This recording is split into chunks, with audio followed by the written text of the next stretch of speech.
Selamat pagi, Assalamualaikum warahmatullahi wabarakatuh. Berjumpa kembali dengan Budi Rajo di Padepokan Budi Rajo, edisi on the road.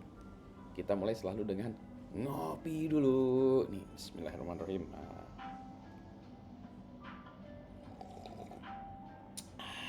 Kemana-mana selalu ngopi sih. Ngopinya kali ini adalah drip bag dari Java Halu Coffee. Nah, ini natural anaerob. Enak ya? Gini. Nah, kenapa ini ngopinya di mana? Ngopi itu sebenarnya saya nggak banyak sih ya. Sehari itu paling satu atau dua. Tiga tuh jarang sekali.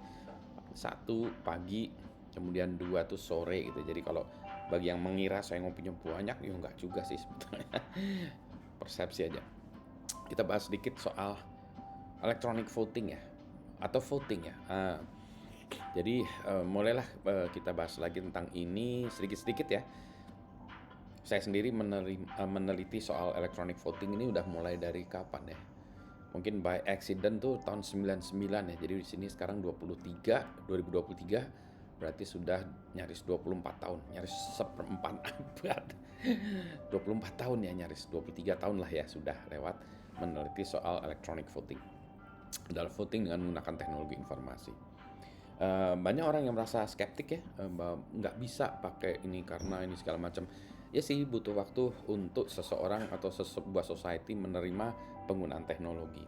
Kayak sekarang kan kita semuanya udah pakai handphone ya untuk melakukan pembayaran QRIS, setidaknya di kota besar. Banyak orang yang merasa bahwa wah nggak mungkin itu.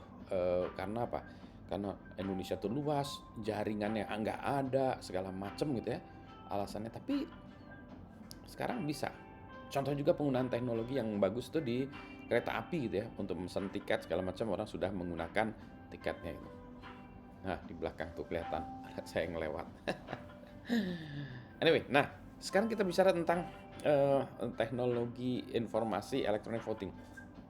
Kalau kita lihat ya ada banyak aspek dari sebuah sistem voting. Kita lihat aspek dua aja dulu.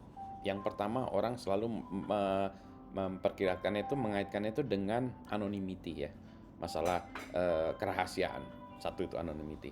Bahwa kalau pemilu itu harus rahasia.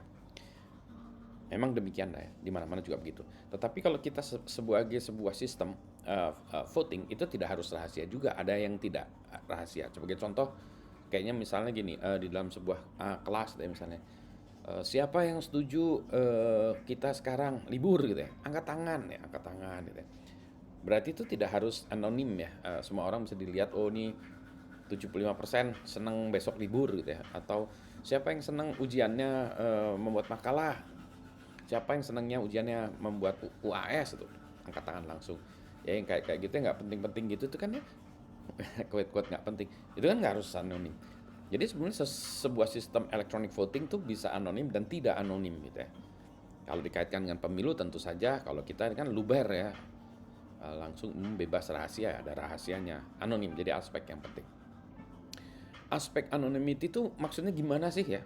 Satu ya, ngitungnya gimana, ngukurnya gimana? Sesuatu sistem disebut mendukung anonymity itu ukurannya apa? Nah itu yang harus kita ukur ya, dipelajari. Ada ukurannya. Nah itu mahasiswa S3 saya dulu meneliti itu. What do you mean by anonymity? Katakanlah kita punya sistem yang wah dikasih kertas suara ya. Kalau kita kan kertas anonymity terjadi dengan kertas suara. Begitu kertas suara dikasihkan kita, nah, itu langsung putus hubungan antara kita ya sebab ini dengan kertas suara. Kecuali kertas suara yang ditandain ya. Dan kertas suara kan sama semua. Jadi ada 20 orang ada 20 kertas suara. Kita nggak tahu tuh ya. 300 orang 300 kertas suara. Nggak tahu tuh si saya milih siapa di situ. Tapi itu tadi tergantung dengan N-nya. Kalau kertas suara yang tadi ya kayak anonim itu, tapi yang milih satu orang, ya udah jelas lah. Kertasnya cuma satu, Pembudi milih ini, ya sudah satu orang kan ya. Jadi nggak anonim juga, malah 100% ketahuan. Jadi sebuah sistem yang itu tuh ada ukurannya gimana ya? Anonymity, kemudian how to achieve-nya, bagaimana kita mencapai itu ya. Jadi itu juga harus ukurannya gimana. Itu panjang ceritanya. Tapi anonymity tadi ada juga ya kita sebut bukan musuhnya ya, tapi lawannya itu adalah verifiability. Bagaimana kita bisa melakukan verifikasi bahwa surat suara saya itu sampai di ujung.